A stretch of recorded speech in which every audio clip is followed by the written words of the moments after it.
ಮುದ್ದೆ ತರಕಾರಿ ಸಾಂಬಾರು ಜೊತೆ ತಿನ್ನುವ. ಹೇಗಿದೆ ಟೇಸ್ಟು ಏನೋ ಗೊತ್ತಿಲ್ಲ, ಫಸ್ಟ್ ಟೈಮು ಮುದ್ದೆನ ಮಡಿಕೆಯಲ್ಲಿ ಮಾಡಿರೋ ಅಂಥದ್ದು.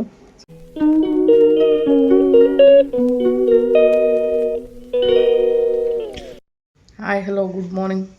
ಪೂರಿನ ಸ್ಕೂಲಿಗೆ ಕಳಿಸಿ ಅದಾದಮೇಲೆ ಒಂದು ಪಾರ್ಸೆಲ್ ಬಾಕ್ಸ್ ಇತ್ತು, ಅದನ್ನು ರೆಡಿ ಮಾಡ್ತಾಯಿದ್ದೀನಿ. ಅಡ್ರೆಸ್ ಬರೆದ್ಬಿಟ್ಟು ಯಾರೊಬ್ಬರು ಆನ್ಲೈನಲ್ಲಿ ಆರ್ಡ್ರ್ ಮಾಡಿದ್ದಾರೆ, ಕೊರಿಯರ್ ಮಾಡೋಣ ಅಂತ. ಸೊ ನೆನ್ನೆನೋ ಹೊರಗಡೆ ಹೋಗಿಲ್ಲ, ನೆನ್ನೆ ಅದು ತಲೆನೇ ಹಾಕಿಲ್ಲ ಬಿಡಿ. ನೆನ್ನೆ ಪೂರ್ತಿ ಮಲಗಿರೋದೆ. ಮೊನ್ನೆ ನೈಟು ತುಂಬ ಲೇಟ್ ಆಗಿಬಿಡ್ತು ಸ್ಟಾಲು. ಸೊ 2 ದಿನದ ವೀಡಿಯೋ ಇವತ್ತು ನಾನು ಅಪ್ಲೋಡ್ ಮಾಡಿರೋ ಅಂಥದ್ದು. ಸೊ ನೀವು ನೋಡಿರ್ಬೋದು. ಅದಾದಮೇಲೆ ಏನು ಕತೆ ಅಂತ ಇದು ಇವತ್ತಿನ ದಿನದ್ದು. ಸೊ ನಾಳೆ ಇನ್ನೊಂದು ಇಂಪಾರ್ಟೆಂಟ್ ಕೆಲಸ ಇದೆ, ಅದೇನು ಅನ್ನೋದ್ರ ಬಗ್ಗೆ ನಾನು ಇನ್ಫಾರ್ಮೇಷನ್ ಕೊಡ್ತೀನಿ. ಸೊ ಅದು ಬಿಟ್ಟರೆ ಇನ್ನು ಲೈವು ಮಾಡಿಲ್ಲ, ಏನೂ ಇಲ್ಲ. ಸ್ಟಾಲ್ ಮುಗಿಸಾದ್ಮೇಲೆ ಕಂಪ್ಲೀಟ್ಲಿ ಬೆಡ್ ರೆಸ್ಟ್. ಯಾಕಂದರೆ ತುಂಬ ಕಾಲೂತ ಬಂದಿದೆ. ಸ್ಟಾಲಿಗೆ ಹೋದರೆ ಬೆಳಗ್ಗೆಯಿಂದ ರಾತ್ರಿವರೆಗೂ ಕೂತೇ ಇರಬೇಕು. ಕೂತಿರೋ ಒಂದು ಪೊಸಿಷನಲ್ಲಿ ಸಿಕ್ಕಾಪಟ್ಟೆ ಕಾಲೂತ ಬರುತ್ತೆ. ಆಮೇಲೆ ಬ್ಯಾಕ್ ಪೇನು, ಸಿಕ್ಕಾಪಟ್ಟೆ ಬ್ಯಾಕ್ ಪೇನ್ ಬರುತ್ತಪ್ಪ. ಅಲ್ಲಿ ಎಲ್ಲೇ ಹೋದ್ರೂ ವಾಶ್ರೂಮ್ದು ಒಂದು ಪ್ರಾಬ್ಲಮ್ಮು. ಎಲ್ಲ ನಿಭಾಯಿಸ್ಕೊಂಡು ಬರೋ ಅಷ್ಟರಲ್ಲಿ ಸ್ಟಾಲ್ ಕತೆ ಒಳ್ಳೆ ಗಜಿಬಿಜಿಯಾಗಿ ನನ್ನ ತಲೆ ಎಲ್ಲ ಒಳ್ಳೆ ಇದಾಗಿಬಿಟ್ಟಿರುತ್ತೆ, ಆ ಥರ ಆಗಿರುತ್ತೆ. ಬಟ್ ಅದರಲ್ಲೊಂದು ಎಕ್ಸ್ಟ್ರಾ ತಲೆನೋವು ನಮ್ಮ ಪಾಪು. ಅದನ್ನು ಮನೇಲೂ ಬಿಟ್ಟು ಹೋಗಿಲ್ಲ, ಹೊರಗಡೆನೂ ಕರ್ಕೊಂಡೋಗಿದ್ರೆ ಸುಮ್ಮನೆ ಇರೋಲ್ಲ. ಎಲ್ಲ ಕಡೆ ಬಾಂಬ್ ಆಗ್ತಾ ಇರುತ್ತೆ. ಸೊ ಆ ಬಾಂಬ್ ಹೆಂಗೆ ಬ್ಲಾಸ್ಟ್ ಆಗುತ್ತೆ ಅಂತ ಭಯ, ಅಷ್ಟೇ, ಇನ್ನೇನಿಲ್ಲ. ಹಂಗಾಗಿ 10 ವರ್ಷ ಆದರೂ ನಾನು ಅವನ್ನ ಕಂಡ್ರೆ ಭಯ ಪಟ್ಕೋಬೇಕು. ಯಾಕಂದರೆ ಅವ್ನು ಮಾಡೋ ತೀಟೆಗಳು ಅಷ್ಟಿದ್ದಾವೆ. ಸೊ ಯಾರು ನೋಡ್ಕೊಳ್ಳೋರಿದ್ರೆ ಇಲ್ಲ ಅಂದರೆ ಭಲೇ ಕಷ್ಟ. ಅವನು 10 ವರ್ಷದಲ್ಲೇ ಹಿಂಗಿದ್ದಾನೆ ಅಂದರೆ ನೀವು ಯೋಚನೆ ಮಾಡಿ, ಅವನು 1 ವರ್ಷ ಓಡಾಡೋಕ್ಕಾದಾಗಿಂದ ಇವತ್ತಿನವರೆಗೂ ಎಷ್ಟೆಲ್ಲ ತೀಟೆ ಮಾಡಿರ್ಬೋದು ಅಂತ ಅರ್ಥ ಮಾಡ್ಕೊಳ್ಳಿ. ನಾನು ಅಂದ್ಕೊಳ್ಳೋ ಪ್ರಕಾರ ದೇಶದ ಮೇಲೆ ಅವನಷ್ಟು ತೀಟೆ ಮಾಡೋ ಮಕ್ಳುಗಳು ಇಲ್ಲವೇ ಇಲ್ಲ ಅಂತ. ಅಷ್ಟು ತೀಟೆ ಮಾಡ್ತಾರೆ ನಮ್ಮ ಪೂರ್ವಿ. ಇವತ್ತು ಸಿಕ್ಕಾಪಟ್ಟೆ ಭಯ ಆಗುತ್ತಪ್ಪ. ಅವ್ನ ಮೈಂಡ್ಸೆಟ್ ಸರಿ ಇರೋಲ್ಲ. ಯಾವಾಗೋ ಬೇರೆ ಬೇರೆದೆಲ್ಲ ಯೋಚನೆ ಮಾಡ್ತಾನೆ. ಆಮೇಲೆ ಏನೋ ಮಾಡೋಕ್ಕೆ ಹೋಗಿ ಏನೋ ಆಯಿತು, ಆಮೇಲೆ ಏನೋ ಬ್ಲಾಸ್ಟ್ ಆಯಿತು, ಏನಾಯಿತು ಅಂದರೆ ಏನು ಮಾಡೋದಪ್ಪ. ಅದಕ್ಕೆ ಹುಷಾರಾಗಿ ನೋಡ್ತಾ ಇರಬೇಕು. ಫೋನ್ ಇದ್ದರೆ ಫೋನ್ ನೋಡ್ತಾ ಇರ್ತಾನೆ. ಫೋನ್ ಕೊಟ್ಟಿಲ್ಲ ಅಂದಾಗ ಬೇರೆ ರಿಪೇರಿ ಕೆಲಸಗಳಿಗೆ ಹೋಗ್ತಾನೆ. ಆ ರಿಪೇರಿ ಕೆಲಸದಲ್ಲಿ ಏನಾದ್ರು ಮಿಸ್ಟೇಕ್ ಆಯಿತು ಅಂದರೆ ಏನಾಗ್ಬಿಡುತ್ತೋ ಅಂತ ಭಯ. ಯಪ್ಪ ದೇವ್ರೆ, ಹೆದರಿಕೆ ಆಗುತ್ತೆ ಒಂದೊಂದು ಸಾರಿ. ಎಷ್ಟೋ ಸಾರಿ ಜೀವನೇ ಬಾಯಿಗೆ ಬರ್ಸ್ಬಿಟ್ಟಿದ್ದಾನೆ ನನಗೆ. ನಾನೇ ಎದುರ್ಕೊಂಡಿದ್ದೀನಿ ಎಷ್ಟೋ ಸಾರಿ, ಆ ಥರ ಎಲ್ಲ ಮಾಡಿದ್ದಾನೆ. ಸೊ ಹಂಗಾಗಿ ಭಯ ಪಡಲೇಬೇಕು. ಕೆಲವೊಬ್ರಿಗೆ ಗೊತ್ತಾಗ್ತಾ ಇರುತ್ತೆ ನನ್ನ ವೀಡಿಯೋ ನೋಡೋರಿಗೆ. ಅವ್ರ ಮನೇಲೂ ಯಾರಾದ್ರು ಈ ಥರ ತೀಟೆ ಮಾಡೋ ಮಕ್ಕಳಿದ್ದಾಗ, ಅಯ್ಯಪ್ಪ ಇಂಥ ಮಕ್ಳುಗಳೇ ಕಣಪ್ಪ ಇರೋದು ನಮ್ಮ ಮನೇಲೂ ಅಂತ ಅನ್ಕೊತಾ ಇರ್ತೀರ. ಸೊ ಅಂಥ ಮಗ ಇದ್ದಾನೆ, ಇರೋದೊಂದು ಮಗ. ಆದರೆ ಇಷ್ಟೊಂದು ತೀಟೆ ಮಾಡುತ್ತೆ, ಏನಪ್ಪ ಮಾಡೋದು? ನೋಡ್ಕೊಳ್ಳೋರಿಲ್ಲ, ಮಾಡೋರಿಲ್ಲ. ನಮಗೂ ನನ್ನನ್ನು ನಾನು ನೋಡ್ಕೊಳ್ಳೋದೇ ಕಷ್ಟ. ಈ ತೀಟೆ ಮಗುನ ಹೆಂಗಪ್ಪ ನೋಡ್ಕೋಬೇಕು ಅಂತ ಒಂದೊಂದು ಸಾರಿ ಫೀಲ್ ಆಗುತ್ತೆ ನನಗೆ. ಬಟ್ ಏನು ಮಾಡೋದು, ಇರೋದೊಂದು ಮಗ ನೋಡ್ಕೊಳ್ಳೇಬೇಕಾಗೋ ಅದೊಂದು ಪರಿಸ್ಥಿತಿ. ಆಮೇಲೆ ಪ್ರೀತಿ ಅನ್ನೋದು ಯಾವಾಗಲೂ ತಾಯಿದಿರ್ಗೆ ಇದ್ದೇ ಇರುತ್ತೆ. ಮಕ್ಕಳು ಹೆಂಗೆ ಇದ್ರು ಅವ್ರಿಗೆ ಅದೇನೋ ಹೇಳ್ತಾರಲ್ಲ, ಕೋತಿ ಮರಿನೂ ಪ್ರೀತಿಯಾಗಿ ನೋಡಿದ್ರೆ ಮಕ್ಕಳುನ ಆ ಥರ ಇರುತ್ತೆ. ಸೊ ಹಂಗೆ ಅಯ್ಯೋ ಏನೋ ಗಾದೆ ಮಾತು ಹೇಳಕ್ಕಿದ್ದೆ ನನಗೆ, ಅದೇನೋ ಇದೆ ಗಾದೆ ಮಾತು. ಅದೇನೋ ಮಕ್ಕಳು ಹೆಂಗಿದ್ರು ತಾಯಿದಿರಿಗೆ ಪ್ರೀತಿನೇ ಅಂತ ಹೇಳಕ್ಕೆ ಬರ್ತಾಯಿಲ್ಲ ಅಷ್ಟು ನಂಗೆ ಸಡನ್ನಾಗಿ. ಕೆಲವೊಂದು ಗಾದೆ ಮಾತನ್ನು ನೆನಪಾಗಲ್ಲ. ಬಟ್ ಆ ಸಿಚುವೇಶನ್ಗೆ ಬಂದಿರುತ್ತೆ, ಬಾಯಿಗೆ ಬಂದಿರುತ್ತೆ, ಅದು ಹೇಳಕ್ಕೆ ಬಂದಿರಲ್ಲ, ಆ ಥರ ಆಗ್ಬಿಟ್ಟಿರುತ್ತೆ. ಸೊ ಇವಾಗ ನಂದೊಂದು ಕೊರಿಯರ್ ಇದೆ. ಸೊ ಆ ಸರ, ರೆಡ್ಡು ಸರ ಒಂದು ಚೆನ್ನಾಗಿದೆ. ಆ ಸರ ಯಾವ್ದಾದ್ರು ಫೋಟೋ ಸ್ಕ್ರೀನ್ ಮೇಲೆ ಹಾಕ್ತೀನಿ ನೋಡ್ಕೊಳ್ಳಿ. ಸೊ ಆ ಒಂದು ಇದನ್ನು, ಆ ಒಂದು ಜ್ಯುವೆಲ್ಲರಿನ ಆರ್ಡ್ರ್ ಮಾಡಿದ್ದಾರೆ. ಅದಕ್ಕೋಸ್ಕರ ನಾನು ಇವಾಗ ಕೊರಿಯರ್ ಮಾಡೋದಕ್ಕೆ ಅಡ್ರೆಸ್ ಎಲ್ಲ ಬರೆದೆ. ಇವಾಗ ತೊಗೊಂಡೋಗಿ ಪೋಸ್ಟ್ಗೆ ಹಾಕ್ತೀನಿ. ಪೋಸ್ಟ್ಗಾದ್ರೆ ಸ್ವಲ್ಪ ಅಮೌಂಟ್ ಕಮ್ಮಿ ಇರುತ್ತೆ. ಇಲ್ಲ ಬೇರೆದಕ್ಕೆಲ್ಲ ಹಾಕ್ತೀನಿ, ಕೊರಿಯರ್, ನಾರ್ಮಲ್ ಕೊರಿಯರ್ ಪ್ರೊಫೆಷ್ನಲ್ಗೆಲ್ಲ 100 ರೂಪೀಸ್ ಮೇಲೆ ತೊಗೊಳ್ತಾರೆ. ಸೊ ಪೋಸ್ಟ್ಗೆ ಹಾಕೋದ್ರಿಂದ ಒಂದು 50 ರೂಪಾಯಿ, 70 ರೂಪಾಯಿ, 80 ರೂಪಾಯಿ ಒಳಗಡೆ ಮುಗಿಯುತ್ತೆ. ಕೆಲವೊಬ್ಬರ ಹತ್ರ ನಾನು 50 ರೂಪೀಸ್ ಇಸ್ಕೊಂಡಿರ್ತೀನಿ, 70, 80 ರೂಪೀಸ್ಗೆಲ್ಲ ಒಂದೊಂದು ಸಾರಿ ಆಗಿಬಿಡುತ್ತೆ. ಅವಾಗೆಲ್ಲ ನನ್ನ ತಲೆ ಮೇಲೆ ಬೀಳುತ್ತೆ. ಒಂದೊಂದು ಸಾರಿ ಈಸ್ಕೊಳ್ಳಲ್ಲ ಅವ್ರ ಹತ್ರ ನಾನು. ಬಟ್ ಏನು ಮಾಡೋದು, ಲೋಕಲಲ್ಲಿ ಎಷ್ಟು ಕಮ್ಮಿಗೆ ಟೆರಕೂಟ ಮಾರ್ತಾಯಿದ್ದೀನಿ ಅಂದರೆ ಎಲ್ಲರೂ ಬೈತಾರೆ. ಮಣ್ಣಿಂದ ಮಾಡಿಬಿಟ್ಟು ಇಷ್ಟು ಕಷ್ಟಪಟ್ಬಿಟ್ಟು ಸೊಂಟ ಬೆಳೆಸ್ಕೊಂಡು ನೀನು ಯಾಕೆ ಇಷ್ಟೊಂದು ಕಮ್ಮಿ ಕೊಡ್ತಾಯಿದ್ಯಾ ಅಂತ ಕೇಳ್ತಾರೆ ನನ್ನನ್ನು.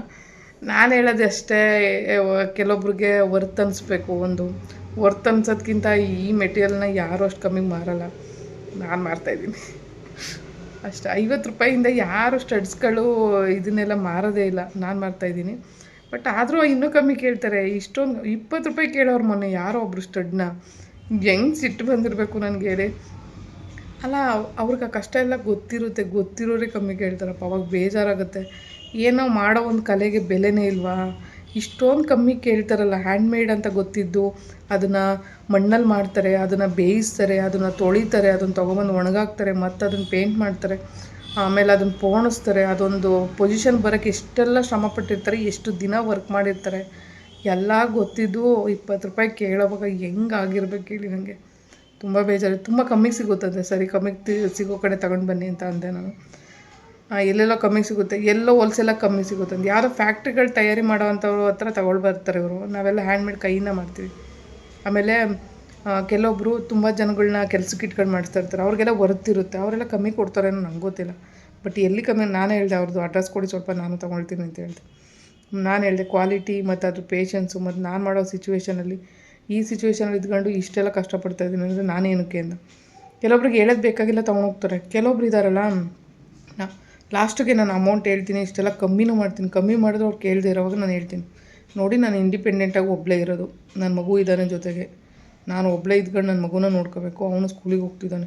ಅದನ್ನೆಲ್ಲ ಎಕ್ಸ್ಪ್ಲೇನ್ ಮಾಡಿದ್ರು ಅದು ನಮ್ಗೆ ಗೊತ್ತು, ಹಂಗೆ ಹಿಂಗೆ ಅಂತ ಹೇಳ್ಬಿಟ್ಟು ಮತ್ತೆ ಕಮ್ಮಿ ಕೇಳ್ತಾರೆ. ಅಯ್ಯೋ ದೇವರೇ, ನಾನು ನನ್ನ ಸಿಚುವೇಶನ್ನ ಫಸ್ಟೇ ಹೇಳಲ್ಲ, ಆಕ್ಸಿಡೆಂಟ್ ಆಗಿ ಈ ಥರ ಆಗಿರೋದು ಅಂತ ಹೇಳೋದೇ ಇಲ್ಲ ನಾನು. ಯಾವಾಗ ಅವ್ರು ತುಂಬ ಕಮ್ಮಿ ಮಾಡಿಸ್ತಾರಲ್ಲ ಅವಾಗ ಹೇಳ್ತೀನಿ, ನೋಡಿ ನಾನು ಈ ಥರ ಸಿಚುವೇಷನಲ್ಲಿ ಆಕ್ಸಿಡೆಂಟ್ ಆಗಿ ಸ್ಪೈನ್ ಇಂಜುರಿಯಾಗಿ ನನಗೆ ಬೆನ್ನಲ್ಲಿ ರಾಡ್ ಹಾಕಿದ್ದಾರೆ, ಇಷ್ಟು ಕಷ್ಟಪಟ್ಟು ಮಾಡ್ತಾಯಿದ್ದೀನಿ, ಈ ಥರನೂ ಕೇಳ್ತಿರಲ್ಲ ನೀವು, ಇಷ್ಟು ಕಮ್ಮಿ ಮಾಡಿದ್ರು ಅಂತ ಹೇಳಿದ್ರು. ಇಲ್ಲ ಪರವಾಗಿಲ್ಲ ಕೊಡಿ ಆಗುತ್ತೆ ಅಂತಾರೆ. ಅಪ್ಪ ದೇವರು, ಒಂದೊಂದು ಜನದ ಮನಸ್ಥಿತಿ ಹೆಂಗಿರುತ್ತೆ ಅಂದರೆ ವಿಚಿತ್ರವಾಗಿ ಯೋಚನೆ ಮಾಡ್ತಾರೆ ಕೆಲವೊಬ್ರು ಮನಸ್ಥಿತಿ. ಅಷ್ಟು ಕಮ್ಮಿಗೆ ತೊಗೊಂಡೋದ್ರೆ ತುಂಬ ಲಾಸ್ ಮಾಡ್ಕೊಂಡು ಕೊಟ್ಟರೆ ನಮಗೂ ಯೂಸ್ ಇಲ್ಲ. ಇದೇ ಥರ ಒಂದಷ್ಟು ಜ್ಯುವೆಲರಿ ಮಾರಿ ತುಂಬ ಲಾಸಿಗೆ ಮಾಡ್ಕೊಂಬಿಟ್ಟಿದ್ದೀನಿ ನಾನು. ಇವಾಗ ಅಲ್ಲಿ ಇಲ್ಲಿ ಎಲ್ಲ ಕಡೆ ಬಂಡವಾಳ ಹಾಕೋವಾಗ ನನಗೆ ಬೇಜಾರಾಗುತ್ತೆ. ಅಯ್ಯೋ ಹೋಗತ್ತೆ, ಯಾರು ಹಾಕ್ತಾರೆ ಬಂಡವಾಳ, ಸುಮ್ಮನೆ ಲಾಸ್ ಆಗುತ್ತೆ ಅಂತ ಅನಿಸ್ಬಿಡುತ್ತೆ. ಸೊ ಮೊನ್ನೆ ಸ್ಟಾಲಲ್ಲೂ ಅಷ್ಟೇ ಟೆರಾಕೋಟ ಅಷ್ಟು ಹೋಗಿಲ್ಲ. ಟೆರಾಕೋಟ ಹೋದರೆ ನಂಗೆ ಒಂದು ಸ್ವಲ್ಪ ವರ್ಕೌಟ್ ಆಗುತ್ತೆ, ಯಾಕಂದರೆ ನಾನೇ ಮಾಡಿದ ವಸ್ತು. ಇದಕ್ಕೆಲ್ಲ ಬಂಡವಾಳ ಹಾಕಿ ತಂದಿರ್ತೀನಲ್ವ, ಅದರಲ್ಲಿ ಏನಷ್ಟು ವರ್ಕೌಟ್ ಆಗೋಲ್ಲ. ಬಟ್ ಟೆರಾಕೋಟ ಅಷ್ಟು ಹೋಗಲಿಲ್ಲ. ಬಟ್ ಟೆರಾಕೋಟ ಇಂಪ್ರೂವ್ ಮಾಡೋಣ ಅಂದರೆ ಜನಗಳು ತಗೊಳ್ಳೋರು ಬೇಕಲ್ವ. ಕ್ವಾಲಿಟಿ ಚೆನ್ನಾಗಿದೆ, ಎಲ್ಲ ಚೆನ್ನಾಗಿದೆ, ಬಟ್ ಕಾಂಟ್ಯಾಕ್ಟ್ಸ್ಗಳು ಸಿಕ್ಕಿಲ್ಲ. ಕೆಲವೊಬ್ರಿಗೆ ಅದ್ರ ಬಗ್ಗೆ ಗೊತ್ತಿಲ್ಲ, ಮಣ್ಣಿನ ಜ್ಯುವೆಲರಿ ಅನ್ನೋದು ಗೊತ್ತಿಲ್ಲ. ಕೆಲವೊಬ್ರಿಗೆ ಗೊತ್ತಿದ್ರು ಕಮ್ಮಿ ಕೇಳ್ತಾರೆ. ಸೊ ಹಿಂಗಾಗಿ ಆಗಿ ಪರಿಸ್ಥಿತಿ ಎಲ್ಲೆಲ್ಲೋ ಹೋಗ್ಬಿಟ್ಟಿದೆ.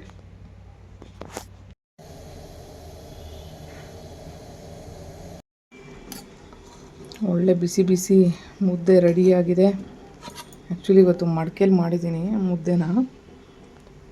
ಸೊ ಮಡಿಕೇಲಿ ಚೆನ್ನಾಗಿದೆ. ಸೊ ಇವಾಗ ಮುದ್ದೆ ಕಟ್ಬಿಟ್ಟು ಬಿಸಿ ಬಿಸಿ ಮುದ್ದೆ ತರಕಾರಿ ಸಾಂಬಾರು ಜೊತೆ ತಿನ್ನುವ. ಹೇಗಿದೆ ಟೇಸ್ಟು ಏನೋ ಗೊತ್ತಿಲ್ಲ, ಫಸ್ಟ್ ಟೈಮು ಮುದ್ದೆನ ಮಡಿಕೆಯಲ್ಲಿ ಮಾಡಿರೋ ಅಂಥದ್ದು. ಸೊ ಅವ್ರು ಹೇಳಿದರು, ಈ ಮಡಿಕೆ ನಿಮಗೆ ಮುದ್ದೆ ಕರೆಕ್ಟಾಗಿ ಆಗುತ್ತೆ, ತೊಗೊಂಡೋಗಿ ಅಂತ. ಅದಕ್ಕೆ ತಗೊಂಡು ಬಂದಿದ್ದೆ. ಬಟ್ ತುಂಬ ದೊಡ್ಡದೆ ಬಿಡಿ, 3-4 ಜನಕ್ಕೆ ಮುದ್ದೆ ಮಾಡ್ಬೋದು ಇದರಲ್ಲಿ. ಸೊ ನಾನು ಒಬ್ಳಿಗೆ ಮಾಡ್ಕೊಂಡಿದ್ದೀನಿ. ಇವಾಗ ತಳದಲ್ಲಿ ನೋಡೋಣ ಅಂತ ಸ್ವಲ್ಪ ಕಮ್ಮಿ ನೀರು ಇಟ್ಟೆ, ಒಂದಷ್ಟು ನೀರನ್ನ ಬಗ್ಸ್ಕೊಂಡು ಇಟ್ಕೊಂಡಿದ್ದೆ ಮೊದಲೇ. ಒಳ್ಳೆಯದಾಯಿತು ನೋಡಿ, ಎಷ್ಟು ಕಾಯ್ದಿದೆ ನೀರು. ಒಂದಷ್ಟು ಜನ ಕೇಳ್ತಾಯಿದ್ರು ಮುದ್ದೆ ರೆಸಿಪಿ ತೋರಿಸಿ ಅಂತ. ಎಲ್ಲಿ ಮುದ್ದೆ ಮಾಡೋಷ್ಟು, ಮುದ್ದೆ ಮಾಡಿದ್ರೆ ವೀಡಿಯೋ ಮಾಡೋಷ್ಟು ಪುರ್ಸೋತಾ ಇಲ್ಲ ಒಂದೊಂದು ಸಾರಿ. ಇವಾಗ ಹೊಟ್ಟೆ ಸಿತೈತೆ, 3:30 ಟೈಮು, ತಿನ್ನಬೇಕು. ಇಷ್ಟೊತ್ತು ಪೂಜೆ ಆಯಿತು, ರಾಯರನ್ನ ಪೂಜೆ ಮಾಡಿದ್ದಾಯಿತು. ಸೊ ನಾನು ಯಾವಾಗ ಸ್ನಾನ ಮಾಡ್ತೀನಿ, ವಾರ ಒಪ್ಪತ್ತಂತ ಇಲ್ಲ, ಬಟ್ ಮಾಡೇ ಮಾಡ್ತೀನಿ ಪೂಜೆನ. ಸ್ನಾನ ಮಾಡಿದಾಗ ಫ್ರೆಶ್ ಆಗಿರ್ತೀವಿ, ಸೊ ಕ್ಲೀನಾಗಿರ್ತೀವಿ. ಅದಕ್ಕೋಸ್ಕರ ಪೂಜೆ ಮಾಡೋದು ಒಂಥರ ನೆಮ್ಮದಿ ಅವಾಗ. ಇವಾಗ ಬಿಸಿ ಬಿಸಿ ಮುದ್ದೆ ರೆಡಿಯಾಗಿದೆ. ಬಿಸಿ ಬಿಸಿ ಮುದ್ದೆ ಮತ್ತು ಹುಳಿ ಸಾಂಬಾರು, ಅವರೆಕಾಳು ಹುಳಿ ಅಂತ ಹೇಳ್ತೀವಲ್ಲ ಅದು. ಸೊ ಎಷ್ಟು ಚೆನ್ನಾಗಿರುತ್ತೆ ಸಾಂಬಾರು ಅಂದರೆ, ಸಖತ್ ಟೇಸ್ಟಿಯಾಗಿರುತ್ತೆ. ಮಡಿಕೆಲಿ ಮುದ್ದೆ ಮಾಡ್ಕೊಂಡೆ. ಸೊ ಇವಾಗ ಸಾಂಬಾರು ಜೊತೆಗೆ ಒಳ್ಳೆ ಟೇಸ್ಟು. ಇದಕ್ಕಿಂತ ಇನ್ನೊಂದು ಸ್ವರ್ಗ ಏನಾದರೂ ಇದೆಯಾ? ಆ ಬಿರಿಯಾನಿಗಿಂತ ತುಂಬ ಇಷ್ಟಪಡೋವಂಥದ್ದು ಮುದ್ದೆ ನಾನು. ಸೊ ಅದೇನೋ ಗೊತ್ತಿಲ್ಲ, ನಾನ್ ವೆಜ್ಜು ಅಷ್ಟು ಇಷ್ಟ ಆಗೋದೇನೋ, ಮುದ್ದೆ ಅಷ್ಟು.